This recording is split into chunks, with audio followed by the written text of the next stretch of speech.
let's move on. We're going to talk about writing your teaching out. I know this is kind of one of those hot topics because some people don't want to do this. And I'm not saying this is like the rest of your life, but I think that, and if you've been teaching for a while, it's probably not a big deal. But especially when let's just do it. Let's humor me this week and do it, just to see how you work through it, because you haven't maybe taught what you're teaching, or maybe you have, but just to see if there's a difference. Because there is scientific proof that when you write something out, there's a connection, a deeper connection, and you actually don't need your notes so much. You just kind of remember it better. So, and the other thing is actually saying it out loud, but we'll talk about that later.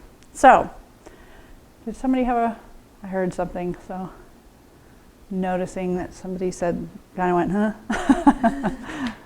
All right. If structuring your lecture is like building a house, writing your lecture is like finishing the decorating inside.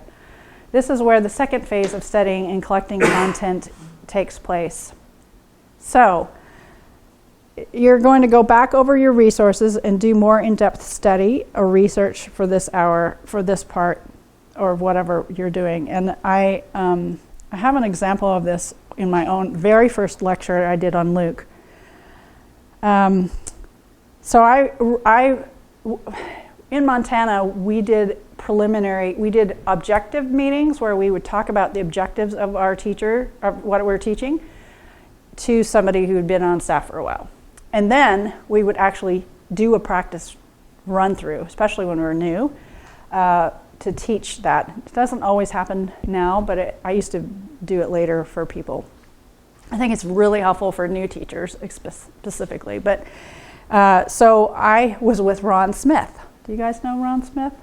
No, who he is. But okay, so Ron Smith, the one of the 3 people who started SBS. So anyway, he was really, he's actually really low key, and he's not like super hyper vigilant, like, and he'll just listen to the big picture of what your lecture. I didn't know that at the time. I was very nervous. So I gave my lecture to him, and he said, okay, this is good, this is good. You need to sharpen your, specifically this beginning part. You have some things about the expectation. What was their expectation? What was the Jewish expectation of the Messiah? So he kind of sent me back to do some more research on that. And so I did, and found out a whole bunch of stuff about what the Messiah was supposed to look like, a little bit more in depth than I had. So that was really helpful. And actually, I feel like it really helped. I ended up starting with the story of Emmaus, the Emmaus encounter with Jesus, and their expectations. What we had hoped was part of that, which is funny because we use that also for debriefing now. It's pretty funny. Which, if you want to hear about that, you can later. But so, and then I wrote it all out, word for word. And I think because I was nervous about standing up and teaching, I felt like I needed to do that. And I still will write it out and then kind of summarize it into bullet points. And I feel like the bullet points actually help me a lot. And now I just obviously go off of them. You can tell when I'm comfortable, I just start talking. So watch out, it just gets more like you need more time and more time. So, all right, so write out your teaching at first word for word, and write out anything that is difficult to explain, like difficult passages that have like some very difficult wording that you need to explain it, expositorily or whatever. Quotes or definitions, all those need to be written out just to have on hand if you need to have that there. Things that are important to remember. And then make sure to choose the best words to make it easy to understand. Okay, this is probably a very elementary education way of thinking. People when in elementary ed, it's like taking concepts and trying to break them down into bite size or ways that people can understand them more. So it's very trained into my brain to do that and not assume that they understand me. So I'm always breaking things down so that, you walk into the room, you notice the room, you walk to the table, you pull out your chair. Like it's probably why I'm into writing manuals, because I want to make sure people get it. Things like that. It's like understanding every little part of it so that they don't walk away with any confusion at all. So I think I say that is from my education background, because that's why you do this. It's like you want to make sure that it makes sense. If it doesn't, and that's why you need people. You want to talk to someone and say, does this make sense? And if they're going, then you missed something. You've missed some sort of thing that you're assuming that they know. And so that's what you need to put in there. Okay? Does that make sense? Are you tracking with me? Are you tracking with me? Okay. Okay. Everyone has a different way of writing out his or her teaching, and you will be unique. Yay! If you like, consider others' ideas and try them out to see what is best for you. This is related to what I said earlier. You have a certain way of style and way of communicating, and that's good. Some parts need to be refined. Some parts need to be strengthened. Some parts need to be maybe eradicated. I had my first biblical teaching in preaching school, I had a gal, and she would say through the whole thing. She's an incredible teacher, actually. She's like really good. Been a missionary to Thailand for years and years and years now. But she was, I think I counted 27 ums. And I was like, this is not good. So, but that's what we were here for. We were helping each other, so. Write out transition statements. This is actually a really big one. Sometimes we just jump into another part and we don't recognize that there's a flow, and we need to help the flow of thought, people's thoughts, to connect to the next point. So we need to have those transition. I will be looking for those transition statements. All right? Notice that. Write out an outline from the teaching. It says mind mapping is great, which is part of that. In fact, you can use a mind map if that is your way of style. Obviously, that would not be yours, but it's okay. Sometimes I've had people who are, that works for them, and they'll write their outline as a mind map, and they'll teach off their mind map. So, and that works as well. And they're beautiful. Amy Stevens, this gal that you're going to see some information from her, she would do her teachings like that, and they were beautiful, like amazing pictures in there, and like all her bullet points and blah, blah, blah. She's super detailed, so it was quite cool. And then highlight, you want to highlight points, key points in illustrations. When I say highlight, that means either make them bold if you have it typed out, or color code them, or write a symbol next to it. I don't have any color pencils with me, so I've been writing symbols, like handouts. It's like a piece of paper, though I'm changing that a little bit because we're going to get stuff on the computer next. So, all right, read the lecture aloud. Yes, read the lecture aloud as written words do not always sound the same when spoken. And change what needs to be changed as you reread the teaching. And this is specifically for new teachings. If it's a brand new teaching to you, read it out loud so that you can hear what it sounds like. Because in our head it sounds differently than when it's out there spoken. So if you read it out loud, you can kind of like it's objectified a little bit, and you can see if it makes sense, and you can adjust what needs to be adjusted. So that's why I write it out, but then I read it out and adjust what I need to adjust. All right? I still read it out loud. I still do that. So, Anything that you're thinking that you do when you get a teaching that I haven't, like, this is all I've got for the basic actually putting a teaching together. I have some things to think about after that, but anything you guys have?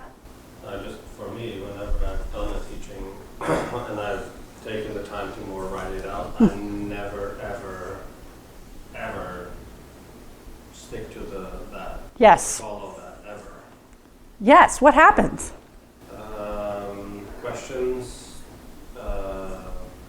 and also as I'm giving it, it's more of I should be, because of what I'm seeing, I should be elaborate, or I should whatever, and so things it never changes. is the same. Right. That's what I've done. That is absolutely true, and that is actually is a mark of a good teacher, that you're flexible, because your audience does determine where you're going and what needs to be looked after a little bit more or less. Yeah. And so for me, because of that, I have a pretty rigid outline of things that I will cover and different things, and then I have in there either stats or whatever things that I need to be talking about, but I never write it out because it seems to me like, because I never follow it, that it's Right. a worthless Right. effort. But you do have a kind of a bullet point of where you want to go. In many ways, a lot more detailed than a bullet point. Yeah. But it's Okay. I don't write it out word for word, but I write out all the different Yes. things that I But you've been teaching for years, Yeah. so that does make a difference. So it's just a practice. I think it's just to get it start really connected to you. And when you're first beginning, you don't have that. And that's why writing it out is so important. It's not that you have to read it from you don't have to look at it at all. You can look at your outline, and that'll be great. I think the more we're engaged with it, with the concepts and the information, the less we need our notes. So, I mean, pretty much debriefing now, I can just sit there and tell you blah, blah, blah, blah, blah. I don't need any notes because it's all in here. It's all in my heart. So this stuff, I'm like, oh yeah, I gotta get back into this. I haven't been doing this for a while.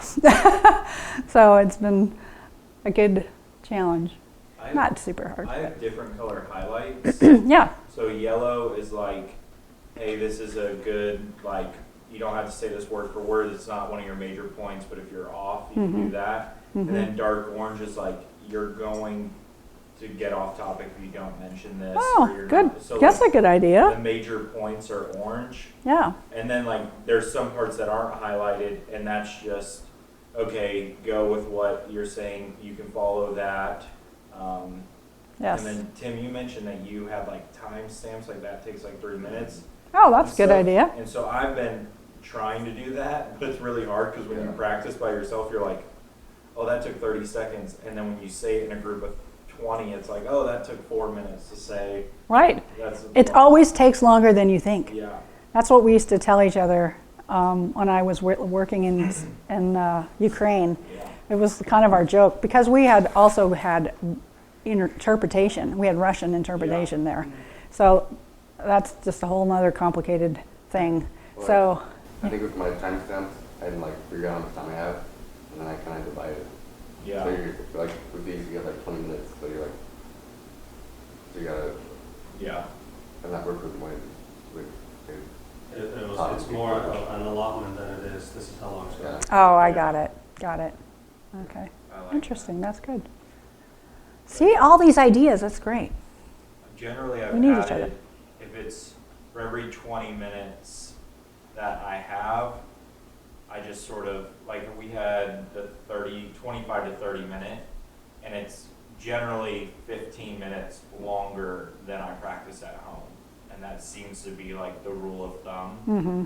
because you're just, oh, they really engaged into that, let me go into that. Right. Or, hey, they didn't really get that major point, really hit that major point. So I've realized that tends to be the case for me, is if it's 10 minutes at home, it's 25 minutes in front of people. Yep. Because there's That's this the case. time of connecting to the audience and watching the audience and responding to them. It takes more time. That's where when you're just reading through it, you don't have that aspect. So that's why, it takes longer than you think. So, good. All right. So the next part is considering verbal communication.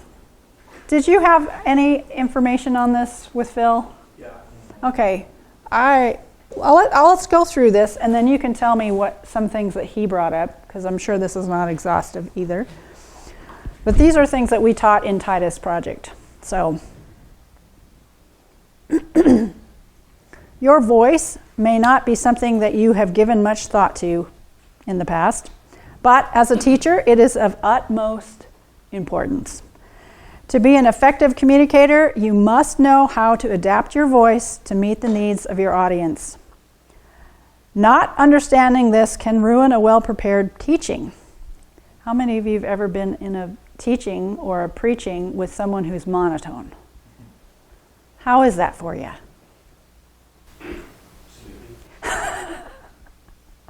Do you get what's important? right? It's like, because there's no emphasis. Exactly. Right.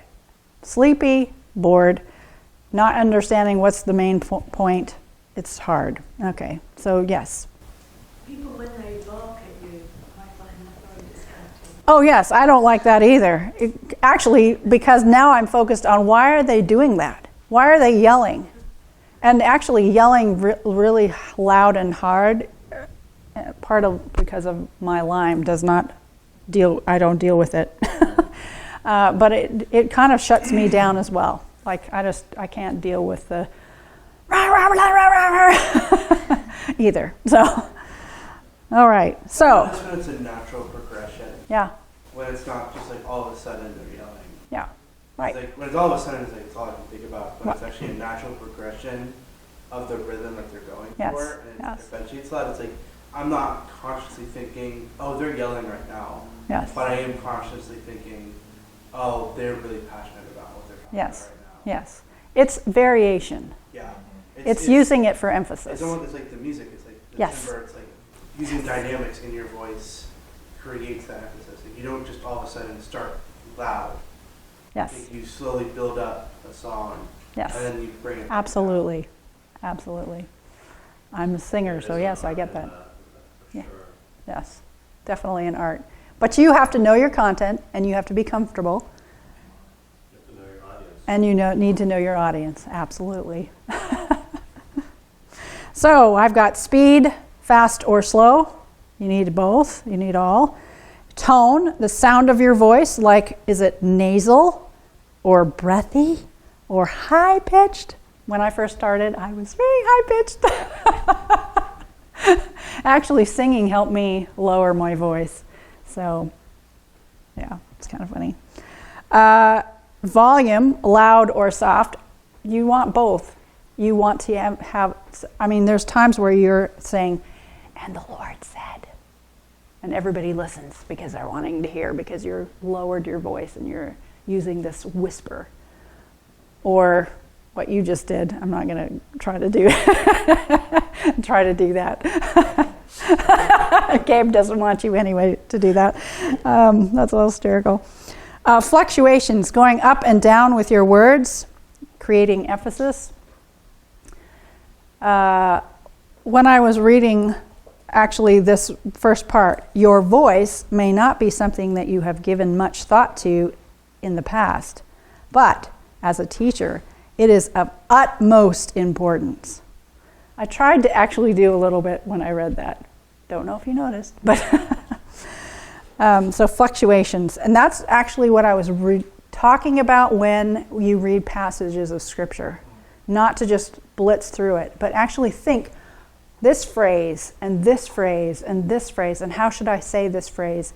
And so I remember I've been doing this now at the church that I go to, and I had an older they're all older, but anyway, this older gentleman came up to me. He's in his 80s, and he said to me, "You really believe what you are reading?" And I said, "Yes, I do." That's how much of an effect it was on him. So So that was kind of cool. Enunciation. How you say your words and check your pronunciations. So that's actually really important. When I first started teaching, and I'm talking when I first started teaching, I came from Hawaii, and in Hawaii everybody slurs their words together and they're very mumbled in how they talk. And so did I. So was I. And my principal, I was living with her before I found a place to live. She said, Anna, you need to work on your enunciation. And I was like, okay. So I had to work really hard. And it's something I have to actually concentrate on. Otherwise, I don't really do it very well. It's like I actually have to work at it. So, interesting. So, number 6, slang. This is the biggest problem with our generation now. Watch for distracting words. Like. It's very big. Cool, not so bad anymore. Bad. It used to be, and this is kind of old, I think, because bad was like good. Let's go to the pauses. Taking time to let people think. Letting the truth drop into their hearts. Carrie Neve asked, who you know, is the queen of pauses. She will say something like, I don't know, it's usually some truth that she's saying, and then I'll just do a very easy one. God loves you. She won't jump on to the next thing because she wants you to hear that. And it drops. It's like it's not just cerebral, it begins to drop into your heart. And so, I mean, that's a hard one because you've all heard that so many times. But if I really was like, God loves you, it's like something happens. And that pause is actually important. It also helps you with the ums and the likes and the speed, helping get you out of those different things. That helps me a lot. I pause. Pausing is great. So use pauses. It's one of the things that is something that teachers who've been teaching for a while do it more naturally. They learn how to do it. And so I think that's actually really important. And then quirks, distractions in voice or any of the above, word fillers or quirky sounds. So, like, I noticed I was videotaped when I was a student teacher, and I was always putting my hands in my pockets. And so now I'm like, no hands in the pockets, because it was so distracting. So another thing I notice is I scratch my head sometimes. So now I always put my hair back when I'm teaching, so it's not in my face ever. I just have learned things, and I'm sure I still have quirks. There is a point of it's who you are, and you're just going to need to be okay with that. I don't think, we can make ourselves perfect, whatever perfect looks like, and we need to embrace that God made us in a certain way, and that's good. All right? So hopefully that gives you a little bit of a grace in the middle of that, in the quirks. But this is where you can ask people, hey, am I doing something that's distracting? And I will tell you if you're being distracting or something's distracting, to watch it. And that means just diminish it. Doesn't mean take everything away. It just diminish it so that it's not something that you start bringing, or it begins to be a distraction. When my friend was saying all the way through her thing, her lecture or preaching, I was like, this is really distracting. Joanna, you can't do this. It's okay to do some, but not 27. So that's where you help each other. That's what you're here for. It's to help each other hone those things in you. So.